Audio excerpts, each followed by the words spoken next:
Let's take a look at configuring devices within CLU2. So in both the devices or the network map, you can go and click on a device and see the sidebar. And this is going to give you some basic information and give you these handy little shortcuts. So if I want to jump straight into the port configuration of my EN12, click on the little port shortcut, and that takes me directly into the port configuration of the EN12. So I've got my 12 ports along the top. I'm going to go and choose port 7, and I can then drill down and access all of the functions that you would be able to access from the web browser or indeed the onboard OLED menu. So I can access all of my settings. So I can give my port a name. Maybe this is going to be my stage left fixtures are fed from this port. So that's going to be stage left. And I can then choose the mode of the port. Do I want to disable the port? Do I want to use it as an input? So do I actually want to generate a streaming ACN or ArtNet stream from this port? I'm going to leave it as output, and I want it to output Universe 7, and I'm using sACN. I could, of course, send ArtNet to the device instead if I wanted to. I can configure the frame rate of that DMX output. We default to 35 Hz, and I can decide whether RDM will be active or inactive. I can then enable a merge if I want to. I've actually got a merge enabled here at the moment. So right now, port 7 is listening to sACN Universe 7 and sACN Universe 19, and it's doing a merge of the two. But I might want to actually turn that off. So we've got a kind of more typical setup where port 7 is just receiving Universe 7. And I'm going to click Save now I've made those changes. And I get my nice confirmation there saying, yep, that device has indeed taken those settings, and that's all good. That's all saved. But now we're here, we're in the full device information page. I can go to Overview, and this is where I can see what my ports are doing right now. I can see that custom name that we set, and I can also see the output status. Are the ports receiving data right now, or are they idle?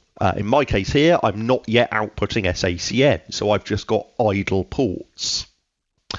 But also in here, I can see some really useful information, MAC address, RDM, UID, lots of information like that. And again, I've got these helpful shortcuts. If I want to dive straight into the IP address settings, I can click here, or indeed click my IP config button at the top, and that takes me straight to the IP settings tab that I can use to configure the device. So I can access my presets from here as well, just like you would do if you've just maybe just got your EN12. You might want to get it out the box, and you can then decide, well, what IP scheme am I using? Am I using a 2 dot, a 10 dot, or a 192? And if so, what protocol am I using? Am I using ArtNet or sACN? So I can use these presets as a really quick way of getting the devices up and running. On NETRON devices with 4 ports or more, they will have the ability to store 99 static queues. So this is where I can go to choose one of those queues and hit save to snapshot the current data. I could go to queue options then to go and edit the timings of that queue I've saved, and I could then go to run queues to run that queue directly from CLU. I can also trigger those queues with remote inputs. So on the back of some NETRON devices, you've got close contact terminals. And so this is where you can go and configure those close contact inputs. If you're using an EN12i, this also corresponds to the 10 buttons of a BS10. And if we go to System, Device Settings, this is where you can go and edit the various device settings. Really useful tip whilst we're here.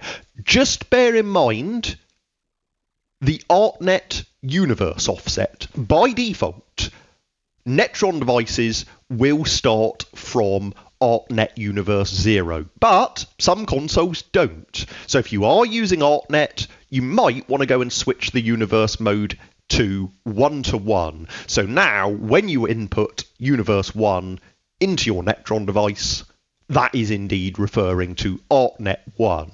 Whereas if you input a universe number 1 right now, you're actually referring to ArtNet 0. So there's an offset there. But you can use that option as a handy way to add that offset or remove it, depending on what ArtNet controller you're using.